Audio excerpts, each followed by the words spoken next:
Hey everyone, welcome back. We've got a juicy one lined up for today's deep dive. You guys sent in this article, The Employee Journey Unraveled, and let me tell you, it really got me thinking. It's definitely a thought-provoking one. Gets right to the heart of what companies are getting wrong about, well, their employees. Totally. Right off the bat, they hit you with this delight study. 80% of leaders said employee experience is important.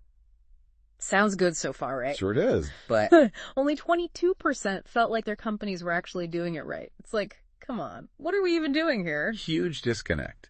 It's like they're looking at the pieces, but not the whole puzzle, you know? Yeah. They're treating the employee journey like it's just a bunch of separate stops instead of, well, a journey. Right. It's like that feeling when you start a new job all excited and then, dot, bam. Confusing onboarding, no one knows who you are, your manager barely says 2 words to you. All that initial excitement just fizzles out. And that disconnect, that's exactly what the article's calling out. They link that kind of fragmented experience to, get this, lower engagement and higher turnover. Which, let's be real, is a nightmare for any company. So we know there's a problem. Companies are dropping the ball left and right when it comes to the employee experience. But instead of just dwelling on the negative, let's talk solutions. This article throws out a pretty interesting idea.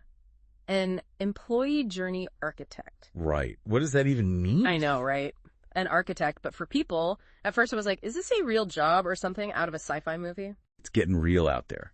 Think of it like someone who's totally dedicated to designing and improving the entire employee experience. From the second someone applies all the way through their time at the company, even after they move on. Okay, so they're responsible for making sure everything runs smoothly, that the whole thing actually feels like a journey. Exactly. Just like an architect would with a building. Making sure all the pieces fit together. That actually makes a lot of sense. But is anyone doing this well? Like, give us some names. They actually highlight Airbnb and HubSpot in the article as examples of companies that are nailing this whole holistic approach. Really? What are they doing that's so different? Both are known for having a really strong company culture. We're not just talking about empty buzzwords here. They actually walk the walk. They make feedback a priority, invest in employee development. They actually cultivate a sense of community. So it's more than just slapping on a fancy job title. It's really about making employees feel valued, part of something bigger. Exactly. And that's where things get really interesting. So we know just having a great employee experience is important, but how do we actually make it happen? It all sounds great in theory, but, give me the actionable stuff. I hear you. Luckily, this article gets into the nitty-gritty, too. Like, one thing they emphasize is the importance of what they call cross-company culture building. Okay, I'm not going to lie. Whenever I hear cross-company culture, I kind of tune out a little. It feels like one of those corporate buzzwords, But I'm guessing it's more than just a catchy phrase. Oh, for sure. Way more. It's really about getting different departments to work together, like actually collaborate, instead of just, doing their own thing and hoping for the best. Like a well-oiled machine. Exactly. When teams are actually connecting and building relationships across departments, it just creates this totally different vibe. More unity, more support. Instead of everyone feeling like they're on their own little island, right? Yes. Makes sense. And I bet it's good for morale and productivity. Yeah. So what else is on the checklist for creating a great employee experience? Another good one is strategic alignment. And again, we're not talking about creating a bunch of unnecessary bureaucracy here. All right, no one wants more paperwork. It's more about getting everyone on the same page, rowing in the same direction. So how do companies actually do that? Well, it starts by making the employee experience part of every single decision. I mean, literally everything. Performance reviews, budgets, it all has to reflect that this is a priority.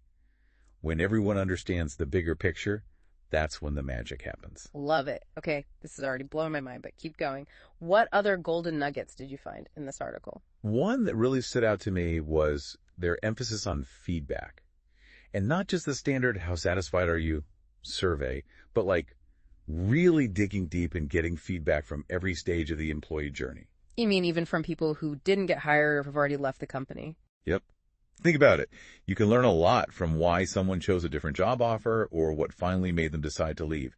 It's all valuable information. It's like holding up a mirror to the company. You might not always like what you see, but it's the truth. And in the long run, that kind of honesty is what helps you grow, right? 100%. Yeah. It's about figuring out what's working and what's not, so you can create an environment where people actually want to be. Okay, this is gold. Give me another one. All right, this one might sound a little out there, but the article talks about involving families in understanding the company culture. Whoa, now that's a new one. I'll admit, my first thought was, am I inviting my boss over for dinner now? But I'm guessing it's not quite that literal. Definitely not. It's more about giving families a little peek behind the curtain. Maybe you invite them to social events or just find ways to share the company's values. It's about showing them that this isn't just a job, it's a community. Exactly. And that could be a huge draw for potential employees, especially in today's job market where everyone's looking for more than just a paycheck. That's such a good point. It shows that you value your employees as people, not just worker bees. Okay, this is all fantastic, but let's get into some of the practical stuff. The article mentions using data to improve the employee experience. How does that work? Data is everything these days, right? But it's not enough to just collect it, you have to actually use it. The article suggests building dashboards and reports to track all those important metrics related to the employee journey. So you can actually see what's working and what's not instead of just guessing. Precisely. Track things like engagement, retention, even performance, and you'll get real-time insights into what needs to change. It's like having X-ray vision into your company culture. I love that X-ray vision, but even with all that data, you still need people who know what to do with it, right? I get it. That's why they talk about the importance of manager training. You can give someone all the data in the world, but if they don't know how to use it to actually support their team, it's meaningless. It's like having a fancy sports car, but not knowing how to drive. So what kind of training are we talking about here? Think communication, feedback, mentorship, all those essential skills that make a good manager great.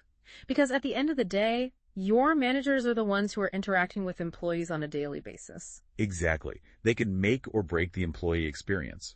And investing in those managers is investing in your employees. This has been eye-opening.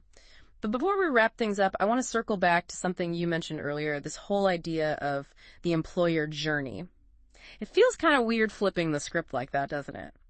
So we've been talking about the employee journey, but then the article throws in this whole employer journey idea. Kind of turns the tables, doesn't it? It really does. Companies are so used to calling the shots, but now it's a two-way street. Correct. Employees have expectations, but guess what? Companies have them too. Like that saying, it takes two to tango. You got it. And the dance floor is packed right now, so you got to bring your A game. Companies really have to step it up if they want to attract the best people. So what does that even look like, a good employer journey? How do you stand out? Well, first you got to know what people actually want nowadays, let me tell you. It's not just about the paycheck anymore, right? Forget that old gold watch at retirement thing. Yeah. People want purpose, flexibility. They want a life. Work-life balance, right. It's everywhere you look these days. People are burned out. They're over it. Companies got to realize if the job makes you miserable, you're out of there. Okay, so how do you actually make work not miserable? It's easy to say you offer flexibility, but is it real? It's got to be more than just talk. It's about actually living those values. Take learning and development, for example. People want to grow, learn new things, and if they can't do that at your company, they're gone. It's like hitting a wall, You've got to keep moving forward. Exactly. Smart companies, they invest in their people. They offer training, mentorship. They get it. It's good for everyone, right? Employee feels valued. Company gets better talent. What else? Flexibility is huge, yeah. But it's not just remote work or whatever. It's about letting people have some control. Let them try things, even fail sometimes, without freaking out. So less micromanaging, more trusting your people. 100%. That's how you get innovation, by letting people actually, think. It all comes back to that partnership, right? Employee and employer both invested in success. Like a garden, got to take care of the whole thing for it to grow. Love that. So much good stuff today. From the tiny details to the big picture, what's the one thing you want people to remember? Work is changing fast. The companies that get it, the ones that listen, adapt, and actually care about their people, those are the ones that'll make it. Creating a future where work is actually .good. Sign me up for that. You do. That's all the time we have for today's deep dive. Hope you enjoyed it. Keep those amazing questions coming. Until next time, keep exploring.